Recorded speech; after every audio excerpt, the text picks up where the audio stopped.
Alright, everyone, time for not only the penultimate episode look at today, but also the last episode of Season 2, Assignment Earth.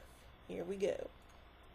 Using a controlled gravitational slingshot maneuver around the sun, the Federation starship USS Enterprise time travels to 1968 Earth for historical research. The ship orbits using its deflector shields to avoid detection. Suddenly, the Enterprise intercepts a highly powerful transporter beam from 1,000 light years away.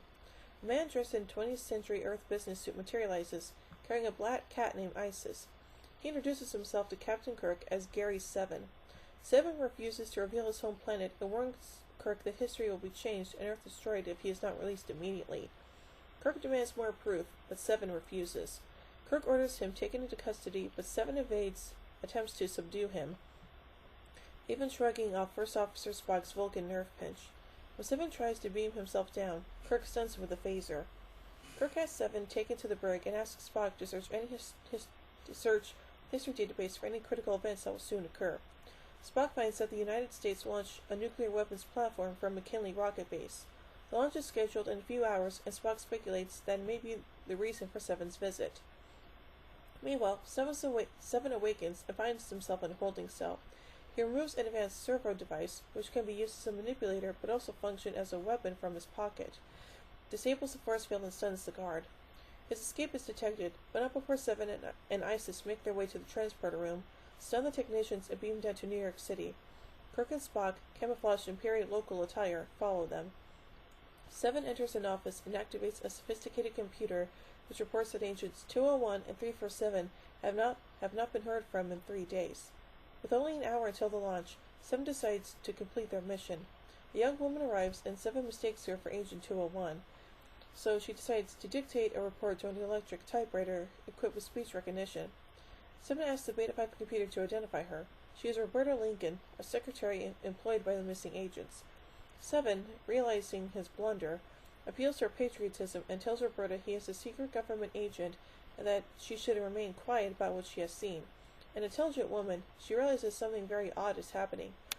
The computer then informs Seven that Agents 201 and 347 have died in a car accident. Dun dun dun!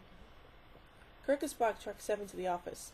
Seven has Roberta stall them while he enters a powerful transporter and dematerializes. As Kirk opens the door with a phaser, Roberta manages to call the police. The police arrive and the two officers are inadvertently beamed to the Enterprise along with Kirk and Spock. The two confused officers are quickly beamed back down. Seven and Isis materialize at McKinley Rocket Base. Seven easily stuns the guard and stows away in the launch director's car as he makes a final check of the pad. Riding the elevator to the top of the gantry, Seven, carrying Isis, climbs an access arm to the side of the rocket. He opens the panel and begins to rewire the circuits within. On the Enterprise, Kirk, Spock, and Chief Engineer Scott try to locate Seven. Meanwhile, the curious Roberta explores the office and discovers a transporter. Scott locates Seven on the rocket gantry and tries to beam him up, while Roberta, randomly operating the office transporter controls, intercepts the beam and Seven materializes instead in the office. Briefly furious at being beamed away before he was done, the computer tells him he can still take manual control of the rocket after launch. Kirk and Spock beam down to McKinley Rocket Base and are quickly captured. While the security chief is questioning them, the missile carrying the nuclear weapon platform is launched. In the office, Seven takes control of the missile, arming its warhead and targeting it at the heart of the Euro-Asian continent. McKinley-based controllers frantically try to destroy the missile without success. Every major power on the planet goes on alert, ordering retaliatory strikes as soon as the missile warhead explodes. Roberta, extremely perturbed by Seven's actions, tries to call the police. Seven severs the phone line with his servo. He then turns back to the computer, allowing Roberta to hit him on the head with a sterling silver cigar box and seizes the servo. Roberta threatens Seven with it, excitedly telling him to stop whatever he is doing. Seven replies, "You've got to let me finish what I started, or in 6 minutes World War III begins." Scotty beams Kirk and Spock away from base security and sends them to Seven's office. Roberta, now utterly confused, points the servo pen at Kirk. Seven manages to take it from her and hands it to Kirk, adding that it was set to kill. Spock tries unsuccessfully to destroy the missile with Seven's computer. Seven pleads with Kirk to let him complete his plan to destroy the missile at a safe altitude to scare the world's leaders out of their insane arms race. Kirk decides to trust Seven. Seven retakes control of the computer and simply detonates it, safely detonates the word at 104 miles altitude, only 4 miles above the safe minimum. Whew! In the epilogue, Spock and Kirk explain to Seven that the Enterprise was meant to be part of the day's events. Meanwhile, Roberta sees that Isis has turned into a slinkly dressed woman.